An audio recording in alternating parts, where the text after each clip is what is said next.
ಹುಟ್ಟಿದರೆ ಕನ್ನಡ ನಾಡಲು ಹುಟ್ಟಬೇಕು. ನಮಸ್ಕಾರ, ಎಲ್ರಿಗೂ ಸ್ವಾಗತ ಮತ್ತೊಂದು ದೆವ್ವದ ಕಥೆಯೊಂದಿಗೆ.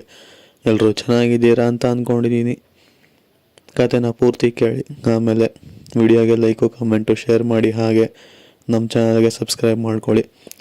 ಸೊ ಕತೆ ಆಗಿರೋದು ಬಂದ್ಬಿಟ್ಟು ಸೂಳಿ ಹತ್ರ ಇರೋವಂಥ ರಾಣಿಪುರ, ಈ ಒಂದು ಊರಲ್ಲಿ ಆಗಿರುವಂಥ ಒಂದು ಘಟನೆ. ಈ ಒಂದು ಕಥೆನ ನನಗೆ ಕೊಟ್ಟಿರೋದು ಬಂದ್ಬಿಟ್ಟು ಪ್ರಶಾಂತ್ ಅಂತ ಹೇಳಿ. ಸೊ ಇವರು ನಮಗೆ ಕಥೆನ ಯಾವ ಥರ ಕೊಟ್ಟಿದ್ದಾರೋ ನಾನು ಕೂಡ ನಿಮಗೆ ಕಥೆನ ಅದೇ ಥರ ಹೇಳ್ತಾ ಹೋಗ್ತೀನಿ. ಕಥೆನ ಪೂರ್ತಿಯಾಗಿ ಕೇಳಿ,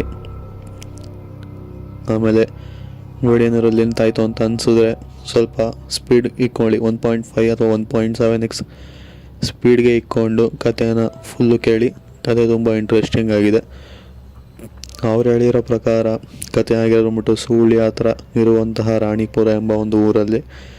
ಈ ಒಂದು ರಾಣಿಪುರ ಎಂಬ ಊರು ಬಂದ್ಬಿಟ್ಟು ಬರೀ ಬೆಟ್ಟ ಗುಡ್ಡ, ಅಂದರೆ ಆ ಥರ ಒಂದು ಪ್ರದೇಶದಲ್ಲಿ ಇರುವಂತಹ ಒಂದು ಊರು ಅಂತಲೇ ಹೇಳ್ಬೋದು ಇದು.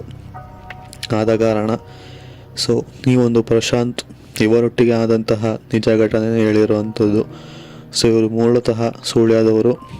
ಸೊ ಇವರು ಯಾವುದೋ ಒಂದು ಕೆಲಸ ಇದ್ದ ಸಲುವಾಗಿ ಅಲ್ಲಿಂದ ಬೇರೆ ಊರಿಗೆ ಹೋಗಬೇಕಾಗಿರುತ್ತೆ. ಸೊ ಇವ್ರನ್ನ ಕಾರ್ನಲ್ಲಿ ತಗೊಂಡು ಆ ಒಂದು ರಾಣಿಪುರ ಎಂಬ ಊರ ಮೇಲೆ ಹೋಗಬೇಕಾದ್ರೆ ಆಗಿರುವಂತಹ ಒಂದು ಘಟನೆನೇ. ಅಂದರೆ ಇವರು ಕೆಲಸ ಇದ್ದಿದ್ದು ಬಂದ್ಬಿಟ್ಟು ಬೇರೆ ಒಂದು ಊರಿನಲ್ಲಿ. ಸೊ ಆ ಊರನ್ನ ಇವರು ಸ್ಪೆಸಿಫೈ ಮಾಡಿಲ್ಲ. ಬಟ್ ಆದರೆ ಇವರು ಸುಳ್ಯನ ಬಿಡಬೇಕಾದ್ರೆ ಟೈಮ್ ಸರಿಸುಮಾರು 9 ಗಂಟೆ ಆಗಿತ್ತು, ಅಂದರೆ ರಾತ್ರಿ 9 ಗಂಟೆ ಆಗಿತ್ತು.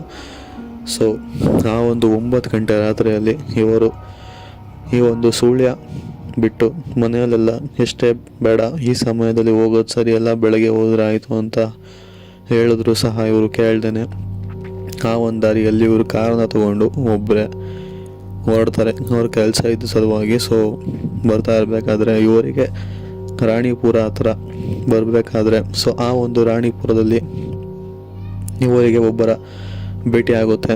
ಅಂದರೆ ಅವರಿಗೆ ಬೇಕಾಗಿರುವಂಥವ್ರೆ, ಅವ್ರ ಜೊತೆ ಇವ್ರಿಗೆ ಕೆಲಸ ಇದ್ದಂಥದ್ದು. ಸೊ ಇಬ್ಬರು ಸೇರಿ ಒಟ್ಟಿಗೆ ಒಂದು ಊರಿಗೆ ಹೋಗಬೇಕಾಗಿತ್ತು. ಸೊ ಆದ ಕಾರಣ ರಾಣಿಪುರಕ್ಕೆ ಬಂದು ಆ ಒಂದು ವ್ಯಕ್ತಿನ ಹತ್ತಿಸ್ಕೊಂಡು ಸೊ ಅಲ್ಲಿಂದ ಹೊರಡೋ ಅಷ್ಟರಲ್ಲಿ ಟೈಮ್ ಸರಿ ಸುಮಾರು 10 ಗಂಟೆ 10 ಥರ ಆಗಿತ್ತು ಅಂತ ಹೇಳಿರುವಂಥದ್ದು. ಸೊ ಇವರು ಮತ್ತು ಇವರ ಜೊತೆ ಇದ್ದಂಥ ಬಂದ್ಬಿಟ್ಟು ಶ್ರೀನಿವಾಸ್ ಅಂತ ಹೇಳಿ.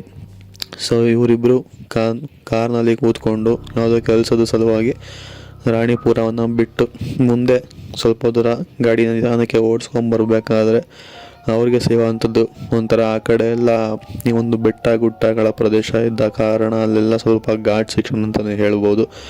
ಸೊ ಆ ಒಂದು ಘಾಟ್ ರೋಡ್ನಲ್ಲಿ ಇವರಿಗೆ ಯಾವುದೋ ಒಂದು ಫ್ಯಾಮಿಲಿ, ಅಂದರೆ ಯಾವುದೋ ಒಂದು ವ್ಯಕ್ತಿ, ಅವರ ಜೊತೆ ಅವರ ಹೆಂಡತಿ ಹಾಗೂ ಮಕ್ಕಳು ಹಾಗೂ ಅವರ ತಂದೆ ತಾಯಿ ಸುಮಾರು 6 ಜನ ಇವರಿಗೆ ಸಹಾಯನ ಕೇಳ್ತಾರೆ.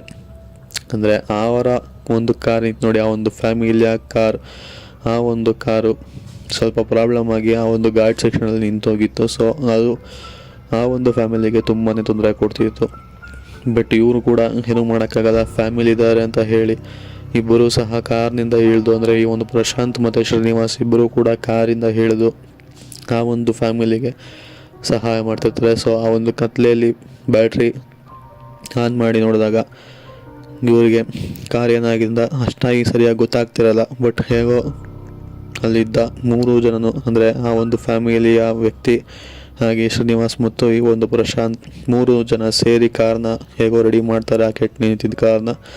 ಸೊ ರೆಡಿ ಮಾಡಬೇಕಾದ್ರೆ ಇವರಿಗೆ ಆದಂತಹ ಒಂದು ಘಟನೆ. ಸೊ ಆ ಕಡೆಯಿಂದ ಯಾವುದೋ ಒಂದು ವ್ಯಕ್ತಿ ನಡ್ಕೊಂಬಂದ ರೀತಿಯಲ್ಲಿ ಇವರಿಗೆ ಭಾಸವಾಗುತ್ತೆ. ಸೊ ಆ ಒಂದು ವ್ಯಕ್ತಿ ಈ ಒಂದು ಕತ್ಲೆನಲ್ಲಿ ನಡ್ಕೊಂಬರೋದಕ್ಕೆ ಹೇಗೆ ಸಾಧ್ಯ, ಹೇಗೆ ಅಂತ ಅಂದರೆ ಈ ಒಂದು ದಾರಿ ಬಂದ್ಬಿಟ್ಟು ರೋಡಲ್ಲಿ ಗಾಡಿ ಓಡಿಸ್ಕೊಂಡು ಹೋಗೋಕ್ಕೆ ಎಷ್ಟೊಂದು ಭಯಂಕರವಾಗಿದೆ. ನೀನು ನಡ್ಕೊಂಬರ್ತಾ ಇದ್ದಾನ ಅಂತ ಹೇಳಿ ಯಾರೋ ಏನೋ ನಮಗೇನು ತಲೆ ಕೆಡಿಸ್ಕೊಳ್ಳೋದು ಬೇಡ, ಬಂದು ಸ್ವಲ್ಪ ಸಹಾಯನ ಕೇಳೋಣ ಅಂತ ಹೇಳಿ ಆ ಒಂದು ವ್ಯಕ್ತಿ ಅದರ ಸಹಾಯನ ಕೇಳ್ತಾರೆ. ಬಟ್ ಅವನು ಇದ್ದಕ್ಕಿದ್ದಂಗೆ ಇವ್ರನ್ನ ಹತ್ರ ಗದರಿಸಿ ಇವ್ರ ಹತ್ರ ಇರೋ ಬರೋದನ್ನೆಲ್ಲ ಕಿತ್ಕೊಳ್ಳೋದಕ್ಕೆ ನೋಡ್ತಾನೆ. ಸೊ ಅವನು ಒಬ್ಬನೇ ಇದ್ದ ಕಾರಣ ಇವ್ರು 3 ಜನ ಇದ್ದರು. ಆಗ ಗದರಿಸಿ ಅವನ್ನ ಅಲ್ಲಿಂದ ಕಳಿಸ್ತಾರೆ. ಬಟ್ ಅವನು ಅಲ್ಲಿಂದ ಹೋಗಾದ್ಮೇಲೆ ಪುನಃ ಅವನು ವಾಪಸ್ ಹೋದ್ನಲ್ಲ, ಅವನೇ ಮತ್ತೊಮ್ಮೆ ಎದುರುಗಡೆಯಿಂದ ನಡ್ಕೊಂಡು ಬಂದಿರೋ ಥರ ಇವರಿಗೆ ಭಾಸ ಆಗಿರೋವಂಥದ್ದು. ಅಂದರೆ ಆ ಸಮಯದಲ್ಲಿ ಅವ್ರ ಹತ್ರ ಕಿತ್ಕೊಳ್ಳೋಕ್ಕೆ ಬಂದಂತಹ ವ್ಯಕ್ತಿನ ಇವ್ರು 3 ಜನನೂ ಗೆದರಿಸಿ ಅಲ್ಲಿಂದ ಓಡಿಸ್ತಾರೆ. ಬಟ್ ಅಲ್ಲಿಂದ ಹೋಗೋದಾದ್ಮೇಲೆ ಅದೇ ಥರ ವ್ಯಕ್ತಿನೇ ಮತ್ತೆ ಪುನಃ ಅದೇ ರೋಡಲ್ಲಿ ಅವ್ರು ಯಾವ ಕಡೆ ನಡ್ಕೊಂಡು ಬರ್ತಿದ್ರಲ್ಲ, ಸೊ ಅದೇ ಕಡೆ ನಡ್ಕೊಂಡು ಬರೋದಾರೆ ಇವ್ರಿಗೆ ಭಾಸ ಮತ್ತೆ ನೋಡಿರೋ ಅಂಥದ್ದು. ಸೊ ಇವ್ರಿಗೆ ಅದನ್ನು ನೋಡಿ ವಿಚಿತ್ರ ಅನಿಸುತ್ತೆ. ಅಂದರೆ ಇವಾಗಿನ್ನೂ ಈ ಒಂದು ವ್ಯಕ್ತಿನ ಇಲ್ಲಿಂದ ನಾವೇ ಗದರಿಸಿ ಕಳಿಸಿದ್ದೀವಿ, ಮತ್ತು ಈ ವ್ಯಕ್ತಿ ಇದೇ ದಾರಿಯಲ್ಲಿ ಹೇಗೆ ನಡ್ಕೊಂಬರೋಕ್ಕೆ ಸಾಧ್ಯ ಅಂತ ಹೇಳಿ ಮತ್ತೊಮ್ಮೆ ನೋಡ್ತಾರೆ. ಬಟ್ ಪುನಃ ಆ ವ್ಯಕ್ತಿ ತಿರ್ಗಾ ಅದೇ ಥರನೇ ಅವ್ರ ಹತ್ರ ಇರೋದನ್ನ ದೋಚೋದಕ್ಕೋಸ್ಕರನೇ ತುಂಬಾ ಹೆದರಿಸೋಕ್ಕೆ ಕೈಯಲ್ಲೆಲ್ಲ ಏನೇನೋ ಹಿಡ್ಕೊಂಡು ಅವ್ರಿಗೆ ಹೆದರಿಸೋ ಥರ ಎಲ್ಲ ಮಾಡ್ತಿರ್ತಾನೆ. ಇದನ್ನೆಲ್ಲ ನೋಡಿದಂಥ ಅವ್ರಿಗೆ ಸ್ವಲ್ಪ ವಿಚಿತ್ರ ಅನಿಸುತ್ತೆ. ಇವಾಗಿನ್ನೂ ಒಬ್ಬ ಹೋದ ಇವರೇನು ನೋಡಿ ಜೋಳಿನ ಅಥವಾ ಏನು ಅಂತ ಹೇಳಿ ನೋಡಿದಾಗ ಅವ್ರಿಗೆ ಗೊತ್ತಾಗುವಂತಹ ವಿಷಯನೇ ಆ ಒಂದು ವ್ಯಕ್ತಿಗೆ ಏನಿದೆ ನೋಡಿ, ಕೈ ಕಾಲು ಎಲ್ಲ ಕೂಡ ತುಂಬಾ ಗಾಯ ಆಗಿತ್ತು, ಮುಖನೂ ಕೂಡ ಒಂಥರ ವಿಚಿತ್ರವಾಗಿತ್ತು. ಸೊ ಇವ್ರಿಗೆ ಆಗ ಕನ್ಫರ್ಮ್ ಆಗುವಂಥದ್ದು ಇಲ್ಲಿ ಏನೋ ಸರಿ ಇಲ್ಲ ಅಂತ ಹೇಳಿ ಆ ಒಂದು ವ್ಯಕ್ತಿನ 3 ಜನ ಸೇರಿ ಆ ಒಂದ್ಲಿಂದ ಹಿಡ್ಕೊಂಡು ಸ್ವಲ್ಪ ದೂರಕ್ಕೆ ತೊಗೊಂಬಂದು ಬಿಟ್ಬಿಟ್ಟು ನಂತರ ಬೇಗನೆ ಅಲ್ಲಿಂದ ಬಂದು ಆ ಒಂದು ಕೆಟ್ಟು ನಿಂತಿದ್ದ ಕಾರಣ ಹೇಗೋ ಒಂದು ರೆಡಿ ಮಾಡಿಕೊಂಡು ನಂತರ ಅಲ್ಲಿಂದ ಮುಂದಕ್ಕೆ ಹೋಗೋದಕ್ಕೆ ಆ ಒಂದು ಫ್ಯಾಮಿಲಿಗೂ ಸಹಾಯ ಮಾಡ್ತಾರೆ. ಹಾಗೆ ಇವರಿಬ್ಬರು ಕೂಡ ಅಲ್ಲಿಂದ ಹೊರಟು ಮುಂದಕ್ಕೆ ಬರಬೇಕಾದ್ರೆ ಒಂದು ಚೆಕ್ ಪೋಸ್ಟ್ ಸಿಗುತ್ತೆ. ಆ ಒಂದು ಚೆಕ್ ಪೋಸ್ಟ್ನಲ್ಲಿ ಆದ ವಿಷಯನೆಲ್ಲ ಹೇಳ್ತಾರೆ. ಸೊ ಆವಾಗಲೇ ಅವ್ರಿಗೆ ಗೊತ್ತಾಗುವಂಥದ್ದು ಆ ಒಂದು ವ್ಯಕ್ತಿ ಅಲ್ಲಿ ಬರೋರಿಗೆಲ್ಲ ಎದುರಿಸ್ತಾ ಇದ್ರು. ಸೊ ಯಾರೋ ಹೀಗೆ ನಿಮ್ಮ ಮುಂದವ್ರನ್ನ ಹೊಡೆದು ಅಲ್ಲೇ ಸಾಯಿಸಿರೋವಂಥದ್ದು.